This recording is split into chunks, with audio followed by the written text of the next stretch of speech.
Hello and welcome to this new idea that we have had here over at Cardboard Arcade. This is a campaign diary, more specifically about my new campaign. I have, as near as makes a difference, a new group of players.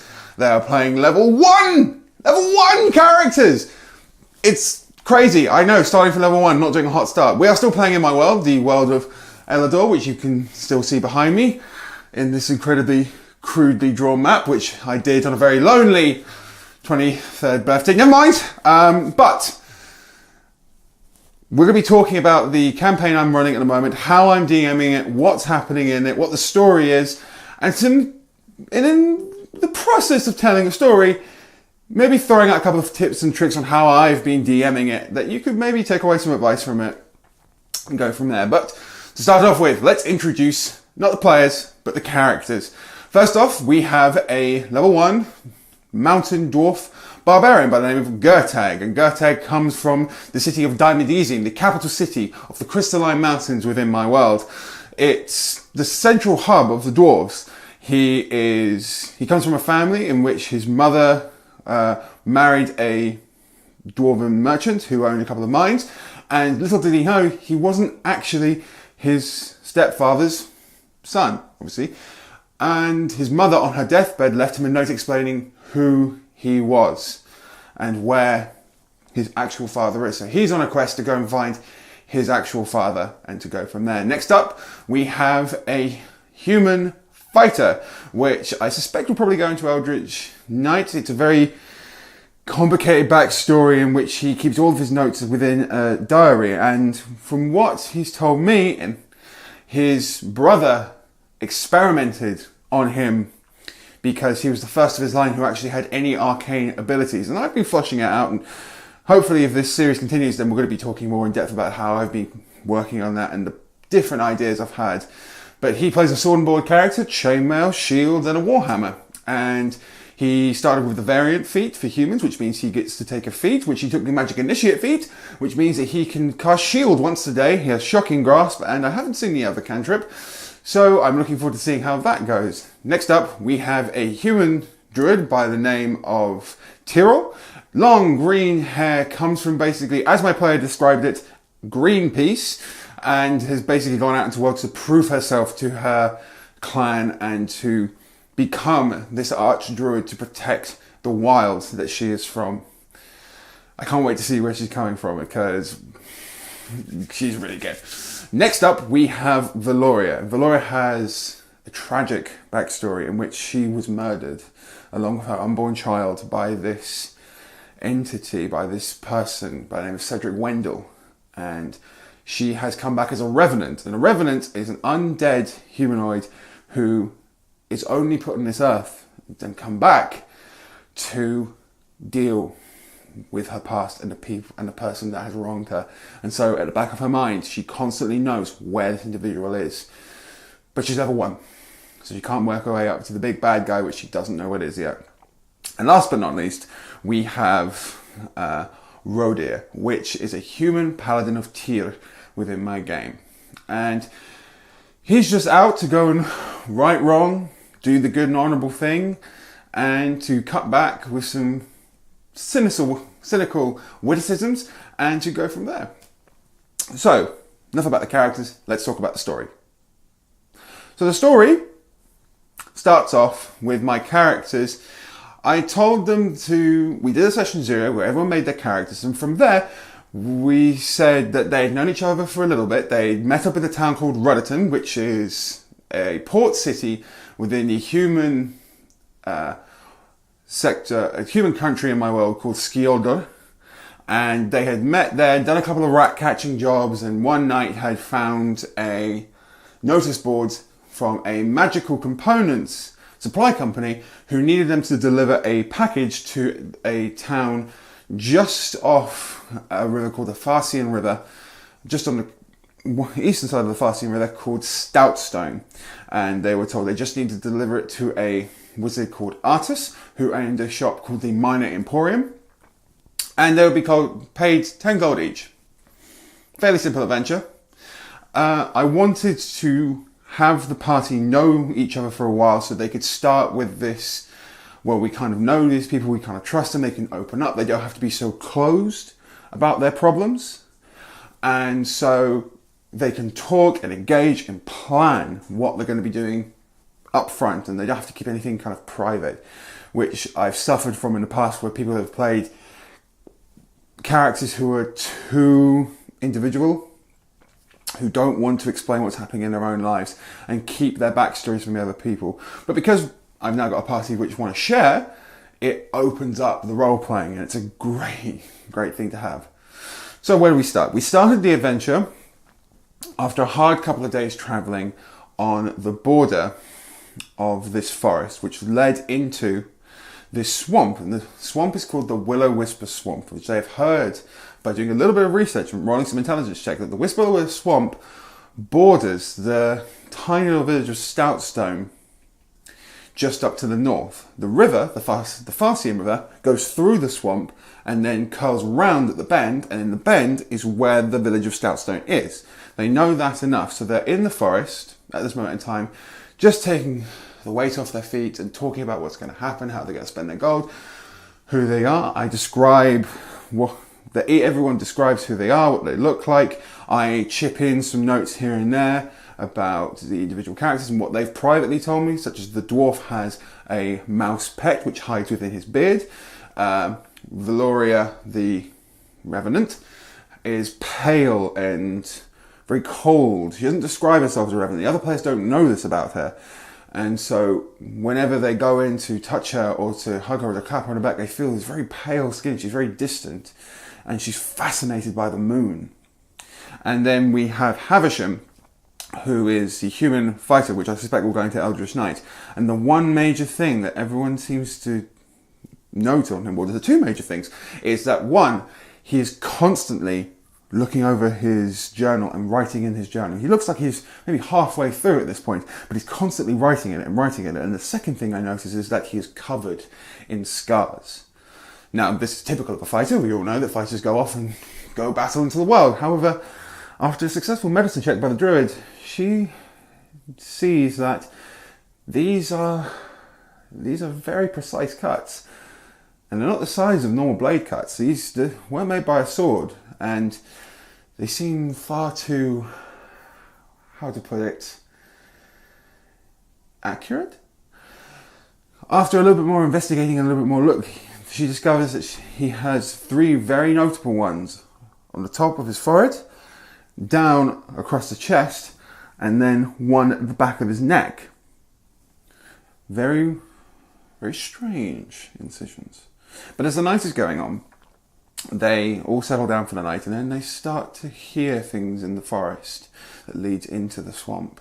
They start to hear these creaking sounds, the rustling of fabric is what I said. They start to hear it, and they're just like, what is going on? Things are creaking about.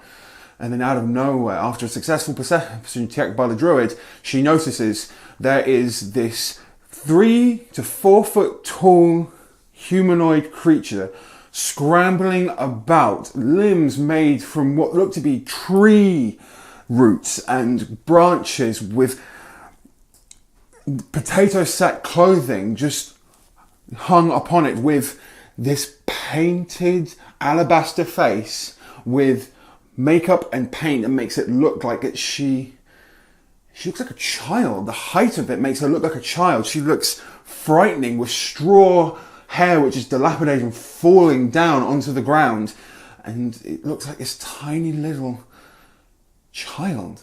Now what I actually did was I actually used the statistics for the scarecrow, which is in the monster manual, and I scaled it down a bit because they are level 1, but I still use the Terrifying Gaze ability and the 2 attacks per round with the claws. But it was this terrifying visage of these children-like entities scrambling through the forest, very much in a kind of like 28 Days Later zombie kind of feel, where they started running and trying desperately to scratch out at the party. And then they noticed, as they started fighting the one on the left, they suddenly discovered, oh god, there's one coming over from the right. And so it was this battle on two fronts, where the party had to divide each other up and just go from there. Very quickly, the main fighters, the Revenant, who's playing a monk, decided she was going to go for the one on the left, so she started going apeshit bang, bang, bang, whack, uppercut, uppercut, making 2 attacks per round. And then the barbarian decided to go in and whack, whack, managed to get a cut, managed to get a hit with his maul right into the side. The other one coming from the left went straight for the fighter, and as the fighter's got a high AC, got an AC of 18 with the shield and the chainmail, goes in for the attack, manages just to get underneath the chainmail and dig into the ribs with these sharpened wooden points for claws. And then after that, when it came round to the fighter's turn, he, as an action, used the shield hand and popped it for flavour, and said he wanted to use the shocking grasp cantrip and did electrical damage, bang, right into the actual scarecrow itself, which shocked it and moved it back. The next round came up, and then it was time for the druid to get something she wasn't bargaining for. The one next to her, she's fighting side by side by the Eldritch Knight. It comes round and just wails into her, doing an impressive amount of damage, seeing as the druid only has about 10 hit points, took her down to 2 hit points, and she's just scared for her life, actually frightened due to the terrifying gaze ability, because she didn't make her save, and she is scared as hell. Now, as a frightened individual, she cannot willingly move closer, she has to run away, and all attacks against it have disadvantage, which means it's weakened. It comes up to the druid's turn, and she decides to use Thunder Wave, which is a spell which emits a huge sound and blasts the scarecrow away, knocking it down to the ground. But also, the fighter didn't make the check and is slammed into the tree and instantly goes from 13 hit points to 0, which was hilarious. As the combat starts to wind down, a couple of successful hits from a barbarian and just managing to get the Eldritch Knight up off its feet by some potions and some medical checks meant he didn't die. The party discover that these are scarecrows. They are made from inanimate wood and from straw and potato sack clothes. And they start to look over the face and discover these are painted. These are painted by hand, and the faces look to be made out of paper mache and painted white. And then with rouge and with different makeup made up to look like children. After some further investigating, they find out these must be arcanely powered, and then from there, they look into the pockets and they discover a small, spherical, crystalline object, blue in nature. And they described it as being very sticky in the hands, and he was like, how the hell is this sticky? A crystalline object is as sticky? As the dwarf pulls it up and looks at it. He goes, yeah, it's very sticky in your hands. Sticky, yes, sticky. That's interesting. What does it smell like? It smells kind of sweet, kind of blueberry. He pops it in his mouth. Yeah, it's candy. It's exactly like candy. Well, this is a turn for the worst. What the hell could it be? And then the monk goes over to the other one, finds a yellow and a red one. Discover these are also candy.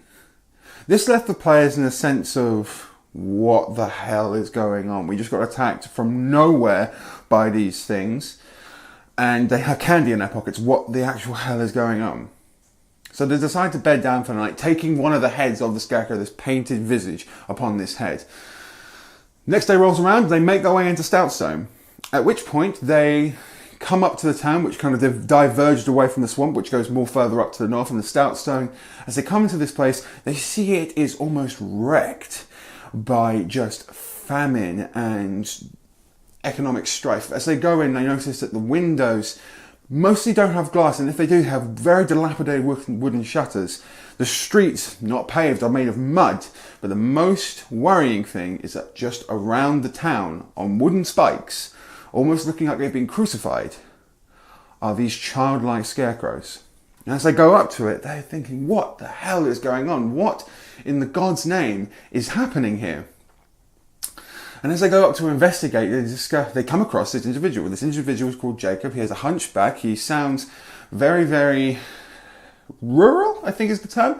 He has a kind of a hunchback, still very physically fit as a farmer, and this very plain kind of leather pants and white, dirty white shirt. And he goes, "Oh there, what you want? Who are you?" And that kind of gruff, countrified voice. And so afterwards, after the parties managed to convince him that they mean no worry and they just here to deliver something to the local emporium, he tells them the story that twice a year for the last 10 years, a child has gone missing. And this is very befuddling to the party. They start to question, like, why did you put the scarecrows up? Why? Whose idea was it? And Jacob seems to go, oh, well, you know, we thought if we put the scarecrows out, then they'd take the scarecrows instead of the children. And we did find that a couple of them gone missing. And they say, yeah, well, they have gone missing. Look, this one tried to attack us. And he's like, oh, God. Oh, I don't know. You should go speak to Artis. He's the one who deals with magic. And after this little confrontation, this little bit of receiving information, they find out a couple of other things. They find out that there is a local blacksmith in the town. They find out that there is a local tavern, the Hollow Bottom Boat. They also discovered that, apart from Artis, there is also a baker in the area. Newly arrived about a year ago, a tiefling by the name of Kirkian, and that she is very distrusted due to her abyssal ways, due to the fact that she is a tiefling. So after this, it's getting to about the 6 o'clock mark in the evening, and they decide that they're going to go to the local, they're just going to go and find Artis, and they're going to go and deliver their stuff and just get the hell out of town from that point on. So I describe as they're walking through the town, this dilapidated feel of the entire place. So you can see that there's almost no mercantile trade coming through. There's no carts or anything like that. And as they start to go through, they can see that there are almost no people out, but they do see the minor emporium, the magical shop that they're here to deliver to. And as they go in, they see this illustrious man with a fantastic purple robe and a very tall top hat with a moustache that goes round and curling up. Very kind of, you know, Art Noir kind of bad guy. And as he enters in, Artis goes, hello, how's it going? You must be the adventurers who are here to deliver my parcel. And as they go in, Artis offers them something to drink and everything like that, and they hand over the delivery and discovers that it is just a load of arcane components. After a little bit of time of trying to negotiate some better money for everything that's gone on, they grab the head and just go of the scarecrow and go, what is this? What's happening? And after a successful load of checks and persuasion checks, Artis tells them that he's been here for several years, not as long as the children have been going, but he tells them that they have been twice a year, without fail, a child goes missing. And he has no idea what the hell's going on. He has no idea what is taking them and by what means, but he knows that they're there. So after a little bit more conversation, Artis has an actual mission for the party. And it's an interesting one. A couple of years ago, when Artis first moved here, Artis didn't just leave for a reason. He was a high-level magic user, and by high level, I'm talking about maybe the 6th level, maybe even 8th level kind of spellcaster, and he was charged to hide a black sapphire just in the world and to keep it safe from the world. And so what he did was he went to a cave system just outside of town in the Ankle Break Mountains, in the Ankle Break Hills, dug in, and made this cave system. And from there, he made several secret doors and cubby holes and hid this crystal. And after that, he found a local tribe of orcs and employed them to actually stay within this catacomb, not telling them what they're keeping safe. Now, secretly, what the players don't know is that that crystal is actually the arcane focus, or the focus of a 9th level imprisonment spell. And within this spell hides, or is kept, an ancient red dragon. Many years ago, this dragon was captured inside the gem, and now Artis and Artis's line and order have been charged with looking after and making sure this doesn't go anywhere and is kept safe. And Artis's reasoning behind it is if the orcs take over this catacomb cave system and then just live there, that's going to discourage anyone going in. And as long as the orcs don't know about this gem, they're not going to try and get it, which means that it's going to stay safe. The orcs aren't going to know what's there, and the orcs are going to defend it because they have a new place to live. Unfortunately, the orcs have other things in mind when they kind of figure out, well, we're not here for a particular reason, so we want more money or whatever you're paying us with. And so Artis now, because of how hostile the orcs are getting, needs the party to now go and retrieve this gem. He can't give them any more information than that. He does offer to pay them in gold and within healing potions, and if they do manage to get it, there will be an extra reward at the end. He offers them his apprentice, Ben, to go and act as a scout and as a kind of a navigator throughout this cave system. And the party say, well, we want to figure out what's going on here with the children first, but we'll definitely go and sort that out. Ramifications of them leaving that for a bit may come back to haunt them if they're not careful. But he does promise that while they're out on his adventure, the adventure that he tasked them to do, he will go into the swamp and try and figure out who is taking the children. After that, the adventurers go and decide, well, we need a place to sleep. So they go off to the local tavern, this hollow bottom boat, which actually, as they discover, is this old galley which has been turned upside down and then hollowed out the entire way through to create this fantastic inn with just different rooms, different arrangements and bars with different kind of animal heads upon the wall. But the one thing they also notice is that there are only 4 people in here. It's a very run-down establishment. There is a pathetic bard playing a penny whistle just in the corner, trying to keep the crowd entertained, and they have a single bartender by the name of Grump, who offers the party the local delicacy, the only thing to drink, which is creatively called Pip Piss, a concoction made from the very sour local red berries found within the outskirts of the swamp, because they have no trade through here. This town used to be a main barge trade route along the actual Farsian River, and because of what's in the swamp and something's in there blocking up the actual river, there is no longer any trade going through here. So because of that, the party managed to get some more information, because they went and asked the actual bartender, and then so they start to dig down and have a good evening. It's at that point Gertag goes and says, I want to talk to the bard. I was like, okay, I wasn't expecting this. I didn't think that anyone would actually go and talk to the bard. The bard was a secondary thought. I hadn't originally planned for there to be a bard within the tavern. However, he goes over and calls the bard over, at which point I have to quickly come up with a name for this half-elven bard. So creatively, I called him Keith. And Keith has been there for a little bit, and as he walks off stage, he says, I'll take 5 minutes, and then narrowly dodges a pint glass which is thrown at him from one of the actual people within the tavern. So as you can probably tell, he's not well liked. However, Gertag does manage to ascertain that recently a girl has gone missing by the name of Nadia, and that 3 years ago another child by the name of Edric also went missing. But interestingly enough, Edric's father, Sam, who lives just on the riverbank, was one of the only people to come out alive of the swamp. And Sam and Keith tells the tale that Sam, when he was in there, saw a house on chicken feet within the swamp, and he only just managed to narrowly get away.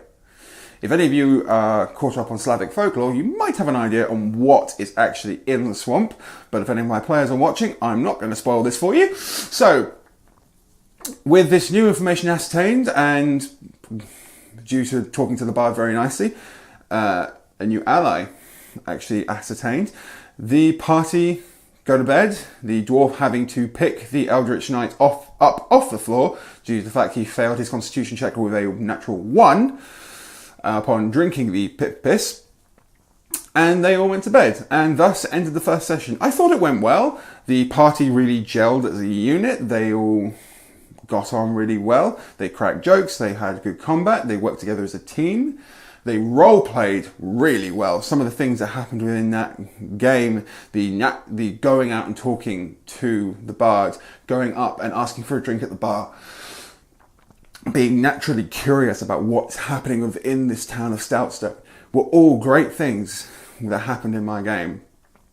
And it's fantastic that it was the first session and it went that well. So next time we'll talk about what happened in episode 2 of my game. I really hope you've enjoyed this little experiment of ours, and if you do like it, please hit that subscribe button. It really helps us out. And if you could like the video, again, it really helps us out as well. If you have any questions, then please put it down in the comment section down below. And until next time, guys, have a good campaign and roll well.